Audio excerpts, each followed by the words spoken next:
Good morning, Jefi.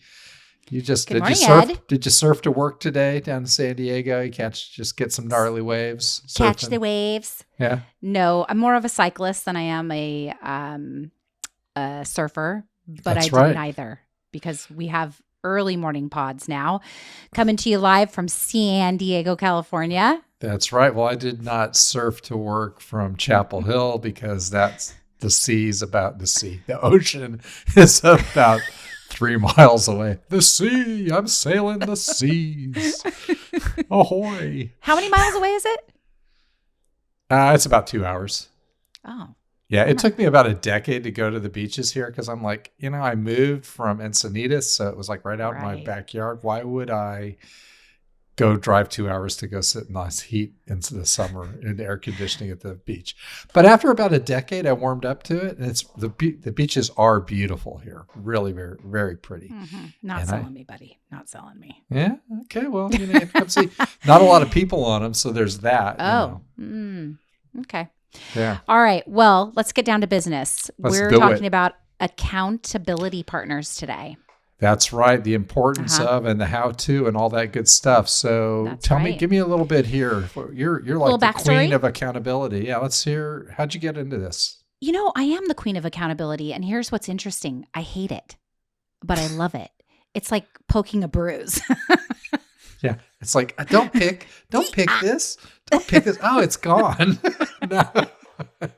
That was I didn't really say picking a scab. I said poking a bruise. But oh, I went right to the scab. I'm more of a scab picker, but that's too much. Okay, gross. All right, everybody. Sorry. We are definitely on one today, but here's the deal. Accountability partners. I find that for my personality that's very rapid and has no real endpoints and really needs someone to go, hey, man, let's tie this up with a bow really quick. An accountability partner is amazing for me. And how this came to be is, let's see, this is how many years? 21, 22 years in real estate. So in my first the third year, I got involved with Buffini small groups. And it was the end of the year, and we're sitting at a round table, and the gal who was running it, Colette Lipsy, hello, Colette.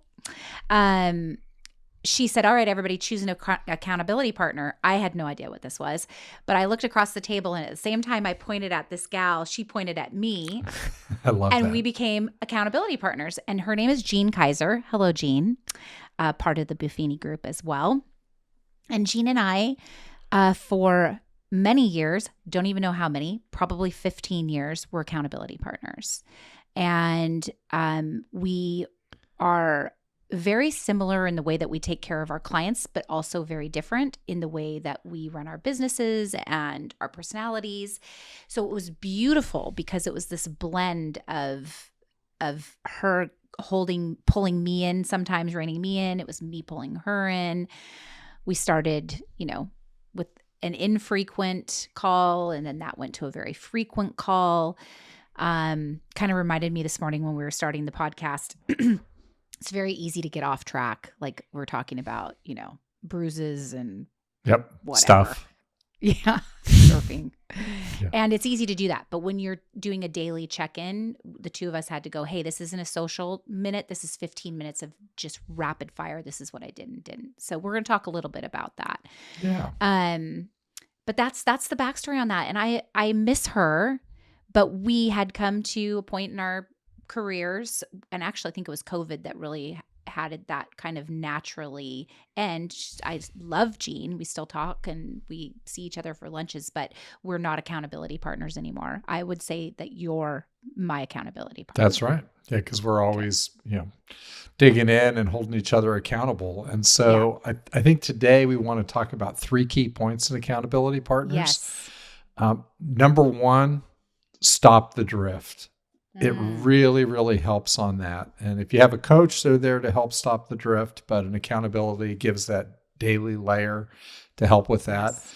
And I think a good story on this, it's relates to you, Jefi, so we'll roll you under the bus. Always getting thrown under the bus, family. There it comes. Always getting thrown under the bus. But I think it was last week I realized you hadn't been telling me about running your numbers, and you're usually super expressive about that. So we were on a call, and I said, "Hey, got a couple questions for you. You got a moment for that?" And you said, "Yeah, I do."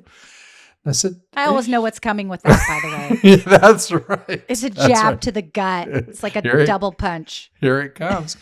And I said, have you been running your numbers? And why don't you take it from there?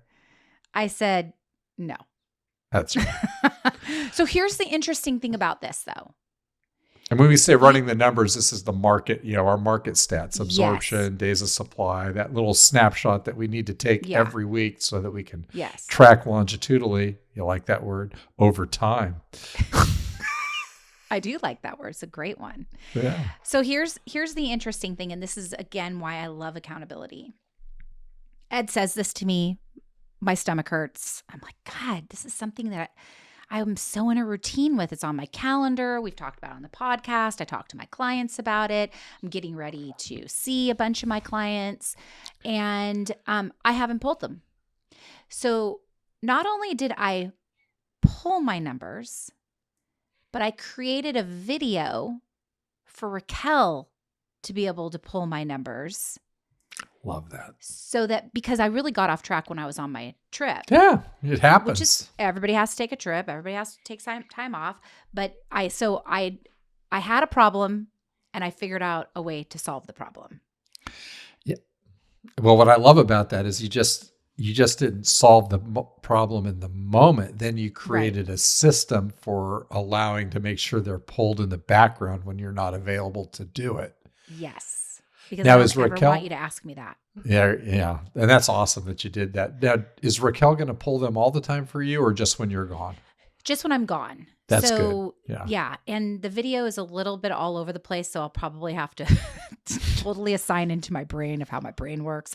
But I'll have to probably do it again, and that's fine. But at least it's starting the process of her understanding what needs to happen. And that comes to, setting a goal and declaring a timeline, right? When you and I set a goal as accountability partners, and even Jean and I, when we would say, okay, when can you get that done by? Right. It doesn't matter what the timeline is. It could be a year from now. It could be next week. But I mean, I swear half the time when I was talking to Jean, I'm all, dude, my office looks like the thrift store. I'm going to pop some tags.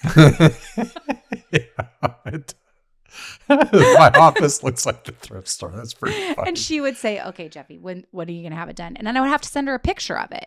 So, and if I didn't, she would text me and go, what the hell? Where's the picture? So it's setting a timeline and a goal with your accountability partner, and then following through, which I think is really cool.